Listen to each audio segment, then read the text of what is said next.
Coach Georgina Peters here in Birmingham, Alabama, 11 a.m. Central U.S. time, 8 p.m. Kenyan time. How is everybody doing? Welcome to Living Intentionally and Effectively. I hope everyone is doing well. Tag a friend or two. Let's talk about good management skills. Let's talk about a little bit about budgeting, like simple ways of how you can start budgeting. So welcome everybody. This is Coach Georgina Peters in Birmingham, Alabama. It is 11 a.m. Central Time, and it is 8 p.m. Kenyan time. Welcome to our talk today. I thank God for this day, and I thank God for each and every one of you, all my fans, where you are listening me at. I really appreciate you guys for all the love and the support that you're showing me. I don't take it for granted at all. A little recap of this week. I spoke about, I think it was yesterday, and I spoke about what King Solomon said in Proverbs, I believe 4:7. He spoke about, hi Bishop Douglas Kimani, Carol Moshia, how is everyone doing? Hi. He spoke about if it costs you everything, that means if it costs you everything you got, you know, your worth, your money, everything you have, if it costs you all that, get understanding. This is the wisest man to live on earth that said that. You know, I tell people this and they laugh. I always say, if God was to come to me being a Kikuyu and me being who I being, you know, me being me, and he asked me, Georgina Peters, what do you want? I would have broke his bank. I would have broke God's bank. I would have probably asked him to give me the 18-wheeler trucks, you know, those big trucks, like the Coca-Cola big trucks, at least 5 of them, loaded with $100 bills. That is probably what I would have asked for. I would have probably told him I also want to live 5,000 years, you know. But King Solomon did not ask for all that. All he asked for was wisdom. And that is why he said, if it costs you everything, buy understanding. Because understanding is wisdom is the application of the understanding of the information and the knowledge that you have acquired. So you want to pray that the Holy Spirit guides you all the time so you can get the right information and the right knowledge, and then understand it. Do whatever it takes to understand it. That's what someone said. And now use it. When you apply, it will reflect on your life and on the lives of other people, because it will be equals to wisdom. So right knowledge, right information, understanding it is equals to the wisdom now. So I spoke about management, and we spoke about last week about my, you know, how we can become good managers. And I also gave you characteristics of a good manager. And I said I believed those characteristics were shown in the tithing. And so today I said we were going to come and talk about the skills. So characteristics of a good manager is, you know, you are trustworthy, you know, you are diligent, you know, you are faithful, and you are somebody who can be accountable. You know, those are all characteristics of a good manager, and all those are seen in the tithing. You know, the discipline that it takes, and that's what I believe, according to my own revelation, that's what God intended us to become by becoming good tithers. You know, taking 10% when nobody knows and nobody sees you, just you and God, and you doing it all the time. You know, you are disciplined, you are accountable. But now there are some skills that you will need, because like I said, you are not going to get from God what you are praying for. I mean, you can pray, you can wait, and I'm not saying there's nothing wrong with praying, but I wanted people to understand when it comes to money and resources God is only going to give you what you are capable of managing. And that is why now we have to learn about the management skills so he can start releasing his resources and money to us. We also said that, I also said in life, even in real life will never give you what you need. It will always give you what you deserve. It is that fortunate or unfortunate, and that is why I told people to stop being needy. You know, I gave an example of a farmer who goes to his farm.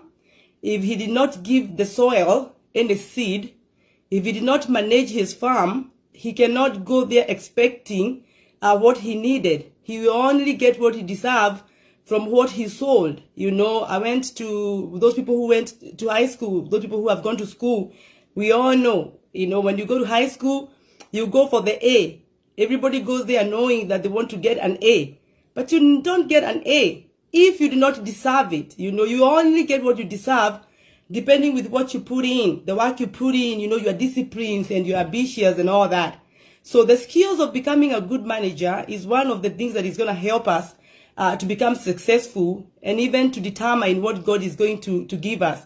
So first of all, I believe that everyone was born or created by God with capability of management already built in them.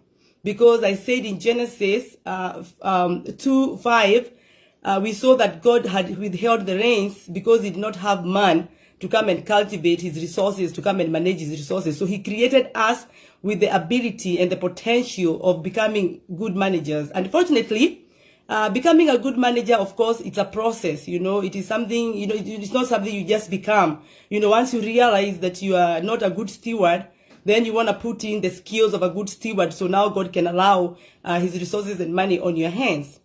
And one of the skills that I believe you need to acquire to become a good manager is become creative. You know, become creative. I mean, use your brain well.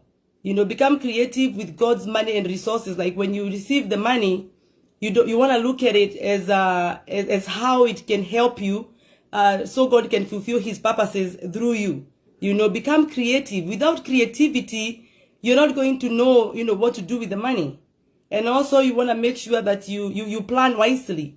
Remember, God's plan is to prosper you. His plan is to not harm you. It is to give you a future and a hope.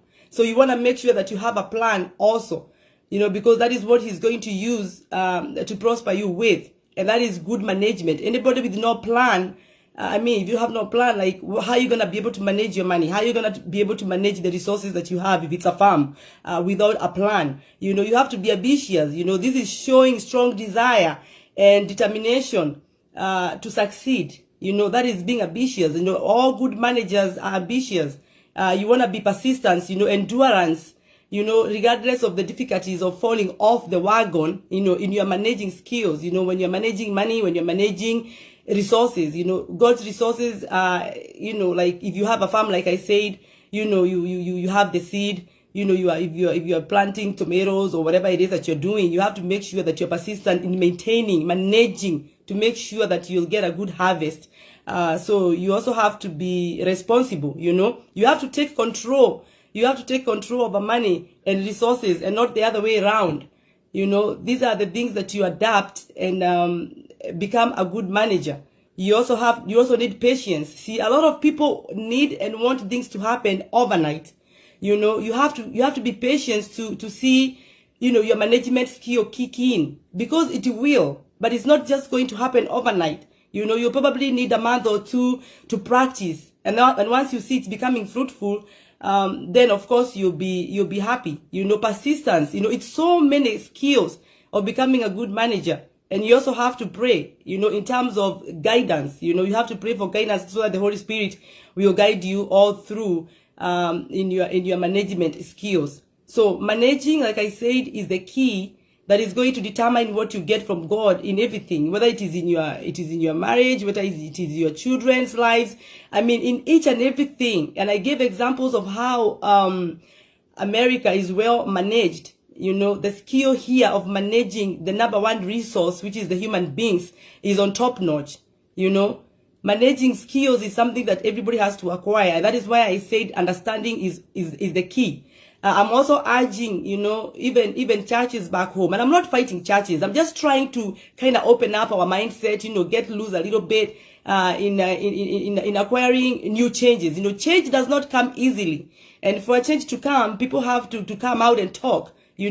When those, I know there are those who are doing it already, but those who haven't, when you have seminars and you have workshops, like you have workshops where you divide the people who are married, the singles.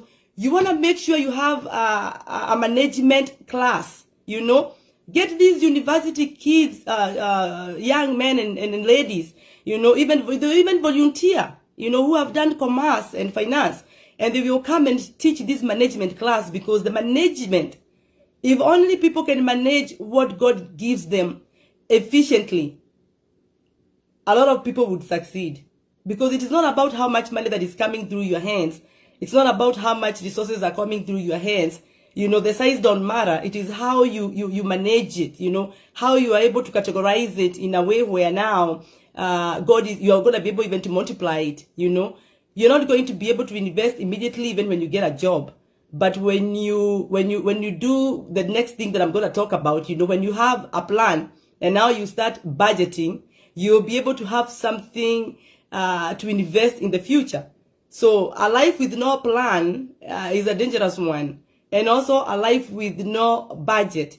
I mean, the budget is going to allow you to know how you're spending your money. A budget is going to allow you to know if you're putting your money in the hole. A budget is going to let you understand your finances better than anyone else. It is funny because the wealthy people, like the billionaires, they do not operate on a budget like the one myself and the one I'm trying to teach people to follow. You know what they do?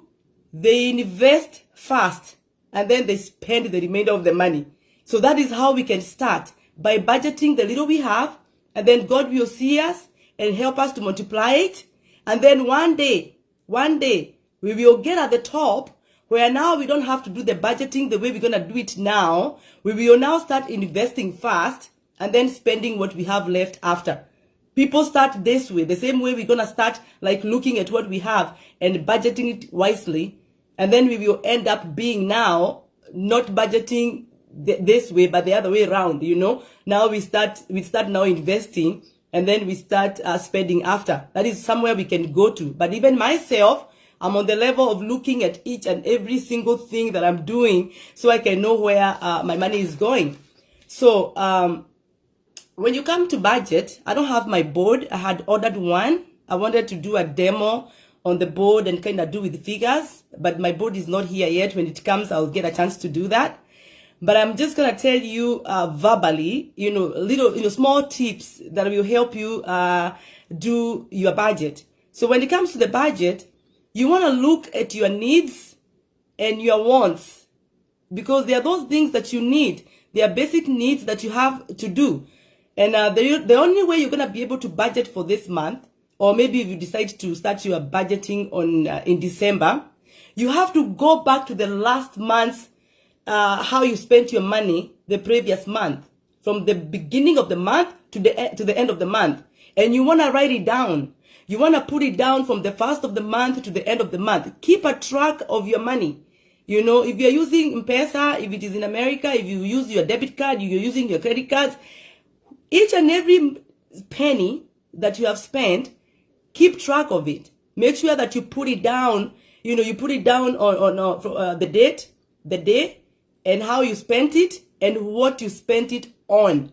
That is the only way you'll be able to know whether your wants are actually more than your needs, and if that is where your money is going through the hole by having so many wants, and instead of the needs. So the needs are like food. You need food. Of course, you have the fixed needs that you have to do, like people who are paying rent, for your shelter, to eat. Those are things that are permanent. You have to have those. And you want to make sure that you write down how much you spent also on that. So that is your needs. Those are fixed variables, and you have to spend money on them. And then now you have wants, like having Netflix. Even nowadays, internet is a need. because, look at the resource now that we are using, of the internet. The internet has become a need. Paying your phone bill, how much money you spend on your phone bill, how much money you spend on your bundles back home. That is a need. A need, it is something that you cannot do without because of your lifestyle and because of how you are living. It has to be a need. It is a necessity. It is something that you cannot do without. If you did without, then, your life goes, becomes chaos. And then you have wants, things like Netflix.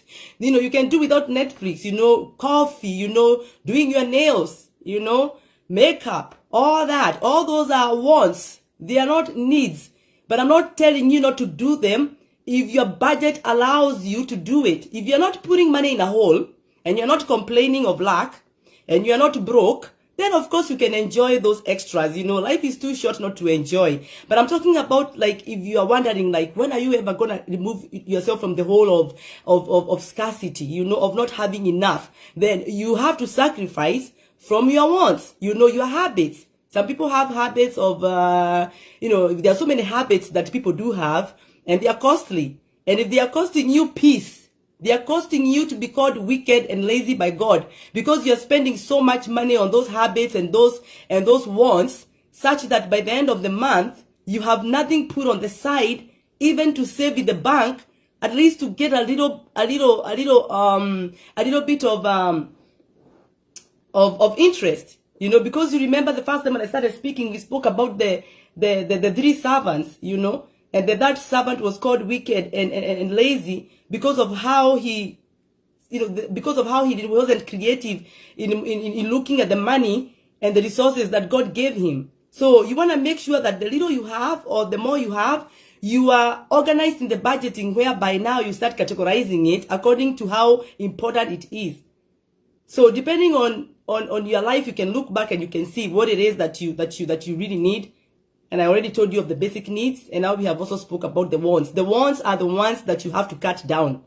If you do not cut down on your wants, my sisters, my brothers, you will not make it to enjoy even a little bitty tiny freedom when it comes to finances. You cannot be putting your money in a hole just to become a people pleaser.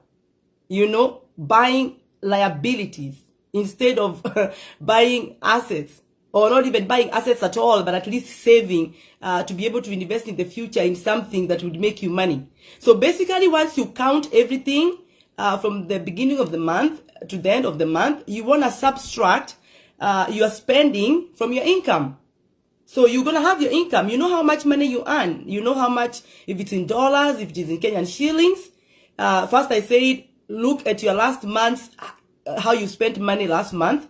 Even if you gave some maybe for a wedding, for a funeral, a needy friend, your tithe, everything that you did previous month with your money, you put it down on a paper and a pen.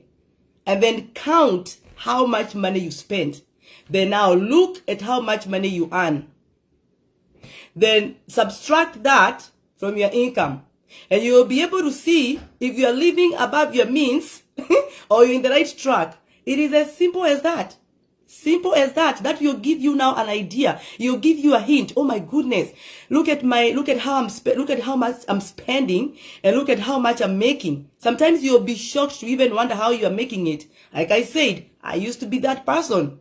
Yeah, living above my means. You count by the end of the month how much money you earned versus how much money you made. How much money you earned and versus how much money you spent, and you start seeing the holes that your money goes to. You start seeing the holes that your money is going to.